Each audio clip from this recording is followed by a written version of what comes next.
திருச்செந்தூர் முருகா போற்றி.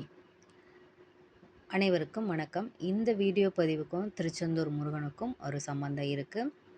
இன்றைக்கி இந்த வீடியோ பதிவில் நம்ம ரணபலி முருகன் கோவில் அதோட வரலாறு தான் பார்க்க போகிறோம்.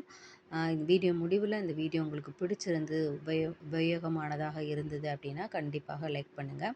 அதுக்கு முன்னாடி நம்மளோட சேனலை முதல் முறையாக பார்க்குறதா இருந்தால் கண்டிப்பாக சப்ஸ்கிரைப் பண்ணிக்கோங்க. வீடியோ முடிவில் கமெண்ட் பண்ணுங்கள். இந்த வீடியோவை எல்லாருக்கும் ஷேர் பண்ணுங்கள். இன்றைக்கி இந்த வீடியோவில் ரணபலி முருகன் கோவிலோட வரலாறு தான். இதை பற்றி நிறைய வீடியோ நான் போட்டிருக்கேன். அந்த கோயிலுக்கு எப்படி போனேன், சத்துரு சம்ஹார வேல் பதிகத்தை படிக்கும்போது எந்த மாதிரி அனுபவம் எனக்கு கிடைச்சிது அப்படிங்கிறத நான் போட்டிருக்கேன்.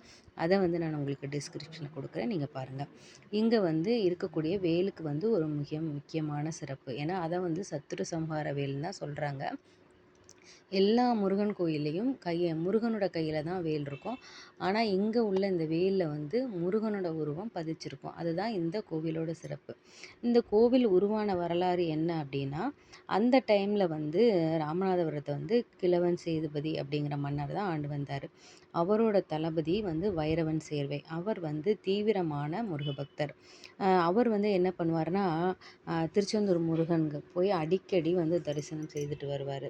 அப்போ திருச்செந்தூர் முருகன் ஒரு நாள் அவரோட கனவுல தோன்றி, நீ இனிமேல் திருச்செந்தூருக்கு அடிக்கடி கஷ்டப்பட வேண்டாம்.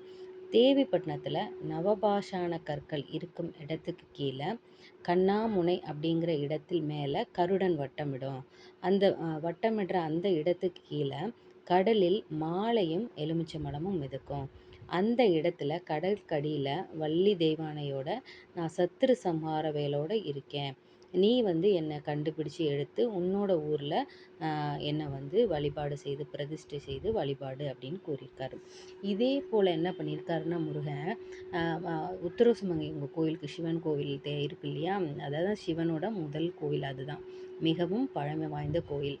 அந்த கோவிலோட குருக்கள் அவர் கனவுலையும் போய் சேம் இதே மாதிரியே சொல்லியிருக்காரு. அப்போ இருவரும் அடுத்த நாள் சந்திச்சுட்டு பேசிக்கிறாங்க. ஓகே, அப்போ நம்ம போய் எடுக்கலாம் அப்படின்னு சொல்லி முருகன் சொல்கிற அந்த அடையாளத்தில் அங்கே போய் தேவிப்பட்டினத்தில் போய் அந்த கடலுக்கடியில் எடுக்கிறாங்க. பல பேர் போய் எத்தனை பேர் இது பண்ணாலும் எடுக்க முடியல எல்லார் உடம்புல. ஏன்னா கீழே கல் இதெல்லாம் இருக்கும் இல்லையா, அந்த காயப்பட்டு எல்லாரோட உடம்பும் புண்ணாயிருது. அப்போ என்ன செய்கிறாரு, அந்த தளபதியே அவரே கீழே இறங்கி அந்த சத்துரு சம்ஹார வேலத்தையும் முருகப்பெருமானையும் எடுத்து கொண்டு பிரதிஷ்டை செய்தார். அப்போ கிழவன் சேதுபதி அவரே அதற்கு இடம், அதுக்கு அவர் பொருளுதவி எல்லாமே செய்து இந்த கோவிலை கட்டுறாங்க. இன்னும் இந்த கோவிலில் தளபதியோட அவரோட குடும்பத்துக்கு தான் முதல் மரியாதை கொடுக்கப்படுது. இந்த கோவிலுக்கு கிருபானந்த வாரியாரும் வந்திருக்காரு. அவரோட ஃபோட்டோஸ் கூட அங்கே இருக்குது. நான் அதை ஏற்கனவே ஒரு வீடியோவில் சொல்லியிருக்கேன். கண்டிப்பாக நீங்கள் அதை பாருங்கள் போய். இந்த கோவிலில் தளபதி வைரவன் சேர்வை அவங்களோட சமாதியும் இங்கே தான் இருக்குது. அதுக்கப்புறம் அவர் தீவிரமான சிவபக்தரும் கூட. அப்போ சிவபக்தர் ராமேஸ்வரத்தில் உள்ள ராமநாத சுவாமியும் பர்வதவர்த்தினி அவங்களோட கோவிலும் அங்கே பின்னாடி அந்த முருகன் இதுக்கு பின்னாடி வச்சுருக்காரு அவர். ஏன்னா அவங்களும் அவருக்கு ரொம்ப பிடிக்கும் அப்படின்னால. இந்த ரணபலி முருகனுக்கு என்ன சிறப்பு அப்படின்னா, பக்தர்களோட பிணி, அதாவது ரணம் என்ன மெயினாக நமக்கு கடன், பிணி, சத்துரு பகைவர்களால் துன்பம், இதெல்லாம் நீக்கக்கூடியதான் இந்த ரணபலி முருகன். இப்போ இந்த மாதிரி தொல்லைகள் இருக்கக்கூடிய நீங்கள் ரணபலி முருகன் கோவிலுக்கு கண்டிப்பாக போயிட்டு வாங்க. இப்போ தான் ரீசண்டாக தான் அங்கே கும்பாபிஷேகம் நடந்தது. நான் 2 முறை போயிருக்கேன் அந்த கோவில். இந்த கோவில் இருக்கிறது எனக்கு தெரிஞ்சது ஜேஎஸ்கே குபியன் அவங்க ஃபேஸ்புக்கில் போட்ட பதிவை பார்த்து தான் நாங்கள் போயிட்டு வந்தோம். உண்மையில் ரொம்ப நல்லா இருந்தது. இப்போ வேலையெல்லாம் முடிஞ்சுக்கும். நாங்கள் போகும்போது அப்போ தான் வேலை நடந்துட்டு இருந்தது. இப்போ கும்பாபிஷேகம் எல்லாமே முடிஞ்சிருச்சு. நீங்கள் பக்கத்தில் இருக்கிறவங்க கண்டிப்பாக போய் ரணபலி முருகனை தரிசனம் செய்துங்க. உங்கள் மனதில் உள்ள காயங்களை எல்லாம் அவர் கண்டிப்பாக நீக்குவார்.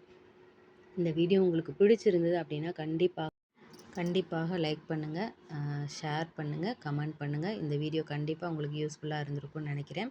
அடுத்த வீடியோவில் பார்க்கலாம். நம்ம வீடியோவில் உள்ள நிறைய எளிய மந்திரங்களை தான் நான் அப்லோட் பண்ணியிருக்கேன். கண்டிப்பாக அதெல்லாம் பார்த்து நீங்கள் பலனடைங்க. ஓம் முருகா சரணம்.